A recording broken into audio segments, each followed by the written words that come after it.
Welcome to the podcast, It's Not You, It's PCOS. Hi, I'm Laura. And I'm Nick. We are two expert accredited practicing dietitians and nutritionists specializing in nutrition for PCOS and fertility. Together we have over 25 years of experience, and we want to reassure you that if you have ever tried to make diet and lifestyle changes and failed, it's not you, it's PCOS. Stay tuned as we share our favorite evidence-based nutrition and lifestyle tips that we use with our own clients every day, so that you can start to feel your best with PCOS. Welcome to the podcast, It's Not You, It's PCOS. Hi, I'm Laura. And I'm Nick, and we are two expert accredited practicing dietitians and nutritionists specializing in nutrition for PCOS and fertility. Today we're diving into a hot topic. It is time-restricted eating. We know meal timing can impact metabolism, but can adjusting when you eat actually help with PCOS? And more importantly, does it improve things like insulin resistance, inflammation, and hormonal balance? We're breaking down the latest research on this and bringing you insights from Dr. Panda's work on circadian rhythms. If you've ever wondered whether eating within a specific window could help your symptoms, stick around. Right, so let's break down what is time-restricted eating. So the basics are that time-restricted eating, or TRE, is when you eat all your meals within a set window each day, like a 8 to 10 hour window, and you don't eat outside of that. Yeah, so that's like 3 main meals for most of us within 8 to 10 hours. That's a lot of eating in a short amount of time. And the key here is that it's not about cutting calories or skipping meals.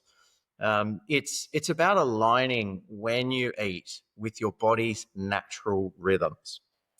Yeah, so that's exactly what Dr. Panna's research is about. It's about circadian rhythms, and it showed that our metabolism follows our daily cycle, just like our sleep wake cycle. When we eat outside of our body's active hours, like late at night, our metabolism slows down, insulin resistance increases, and we're more likely to store fat. Yeah, so eating within a set window, especially during daylight hours, we're working with our biology instead of against it. Yeah, that's the idea. So Dr. Panda's research found that when people shift their eating to an earlier window, like 8 a.m. to 6 p.m. instead of noon to 10 p.m., they see improvements in metabolism, inflammation, and even gut health. Awesome. How good's that? Hmm. So, a new study on PCOS and time restricted eating found that meal timing actually plays a role in metabolism. But what does the latest research say about time restricted eating specifically for PCOS, Laura? So there was a new study that looked at how TRE impacts PCOS, and here's what they found. Improved insulin sensitivity. So women with PCOS who followed TRE for 6 to 12 weeks had lower fasting insulin and better glucose control, reduced inflammation. So the markers of inflammation like CRP were lower androgens. So some women saw a decrease in testosterone, which is huge for managing symptoms like acne, unwanted hair growth. And, these are things that definitely affect women and how they feel about themselves and also their menstrual cycles. Weight loss without calorie counting. So that's also a great finding because eating was condensed into a smaller window. Participants naturally ate less and lost weight. Yeah, that's so good. Yeah. Um, but it's not just about eating less. It's about how your body processes food at different times of the day, right? Right. So Dr. Panda points out that eating late at night leads to higher blood sugar spikes, increased fat storage, and disrupted sleep. That's especially important for women with PCOS, where insulin resistance is already a big issue. Yeah, and I must admit, like I'm a big fan of Greek yogurt. and I don't want to name company names, so I won't. I'll just call it Greek yogurt. And and sometimes, like if I've had dinner with the kids at around 5 or 6 o'clock, and then it gets to about 8 o'clock, and I'm like, ooh, I might just have a little bit of Greek yogurt with some berries, and then I hit the hay about an hour later. I've actually noticed, having come across Dr. Panda's research, I've actually noticed that I tend to wake up tired. And Dr. Panda suggests that it actually does impact our quality of sleep. So I'm not entirely sure of the actual fine details here, but I do notice that I wake up feeling tired if I expand my eating window and if I eat near bedtime. I think that I hear that from my clients as well. I hear that, you know, that they ate late at night, they feel groggy in the morning, they don't feel like they've got as much energy. So it definitely can be a useful strategy for someone who is struggling with disrupted sleep and lower energy levels. Yeah. All right. So let's talk hormones. Laura, you mentioned lower androgen levels. Why would time restricted eating help with that? One big reason is insulin. So high insulin can cause the ovaries to produce more Mm, testosterone. So mm. when insulin levels improve, androgen levels often come down too. Oh, that's awesome.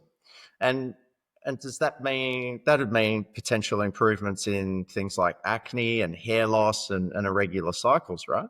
Yeah, absolutely. And if you've been struggling with these symptoms, having an improvement can improve, someone's quality of life, how they feel about themselves if they're trying Mm. to conceive. That can also improve their chances of conception and ovulation. So, um, yeah, it can have quite a knock on effect, I should say, to improving those regular PCOS symptoms. Sounds like a bit of a game changer to me.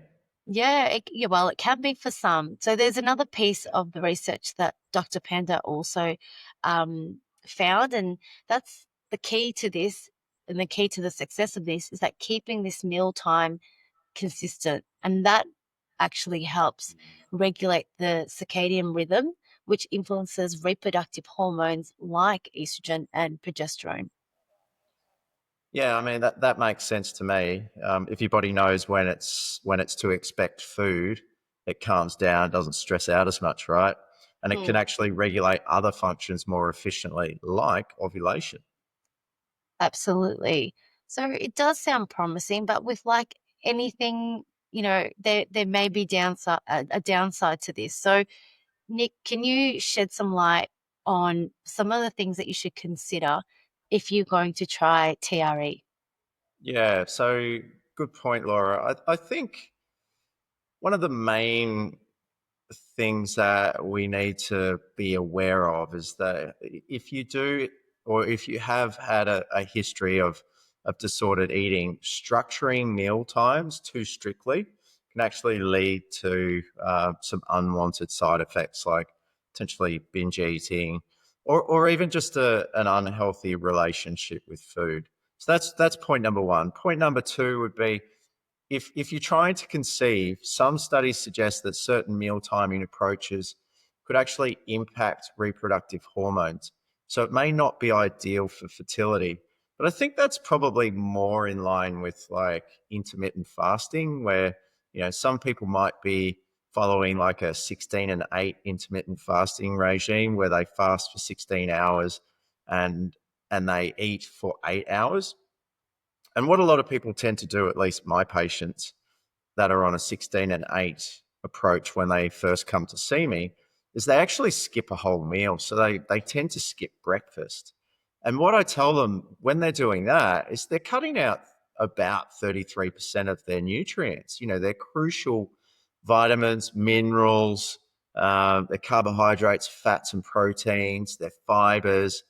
They're cutting out a good third of their intake. And of course, that's going to affect fertility. At least you would think so, because we know that a well balanced diet can certainly enhance fertility. So if it's two-thirds of a well balanced diet, then that's not such a good thing when we're talking about fertility. Another item that comes to mind could be like some people do experience like blood sugar ups and downs or blood sugar crashes. So some people may actually feel weak or fatigued when they actually do go without food for too long. So that's another important thing to consider. And you know, like trying a time restricted eating regime, you don't have to stay on it forever type thing. So you could give it a go and notice it if any of these concerns come up. Absolutely. And I think this is the beauty of working with a dietitian, Mm, because true. you're going to work with your dietitian to make the food that you do eat going to, meet your requirements, meet all the macro and micronutrients that are going to be important for your overall health and fertility, but and also create blood sugar balance so that we can tick off those things with you, and also monitor the intervention that we put in place, and know when to call things if Mm. it's not working for you. And I think that's really important with any dietary change that you make, that you are working with a professional. And I guess that's highlighted again in the research where Dr. Panda found that what you eat in that window still matters. If you eat ultra processed foods during your eating window, you won't get the same benefits. Yeah, I'm just like as you're saying that, I'm thinking, so so you're saying that I could eat as many pies as I would like, as long as it's within 8 to 10 hours? No, No. no, no, Yeah, exactly. So timing is one piece of the puzzle, but nutrition quality is equally as important. exactly. So to sum up, does TRE work for PCOS? For some people, yeah, definitely. It's been shown to improve insulin sensitivity, lower inflammation, and potentially balance out those pesky hormones. But it's not a one size fits all solution. And I don't think there is one in any case when we talk about nutrition. Yeah, absolutely. Nutrition is always going to be best when it's personalized. So if you are someone with PCOS and you want to try it, here are some tips of how to go about it the best way. So, Nick, can you lead the way on how to do this better if you're Yeah, going to try sure. it? So a personal trainer wouldn't ask you to bench press 100 kilos in your first session. I think I may have mentioned this before, and I do talk about it a lot in private practice. Equally, if your eating window is say 14 hours from first calorie to last calorie, cutting that down to an 8 hour window can be really hard for some people. So our first tip is to start slow. So if you're starting with a 14-hour window, try and cut it down to 12 or 11 hours between first calorie and last calorie before moving into a shorter window. So I think that's really important. Like, you've got the rest of your life to do this, right? It's a tortoise and the hare type thing. Why not take it slow? Let your body adapt and make it more sustainable in the long term. The next tip would be to prioritize nutrition, as we talked about before. So, time restricted eating with pies isn't really going to do much for you. In fact, it's probably going to be worse for you. So, focus on things like, I don't know why I'm picking on pies, by the way, Laura, but anyway, focus on high fiber, high protein meals to stay full and keep your blood sugar stable. Um, and also time it right. So aim to finish, like we said before with the yogurt and the berries late at night, aim to finish eating 2 to 3 hours before bed so that that actually aligns with your circadian rhythms. It can have such a massive impact on how you wake up the next day. And let me tell you, from experience, when I wake up tired, I don't often make the best food choices the next day, right? Another point would be to listen to your body.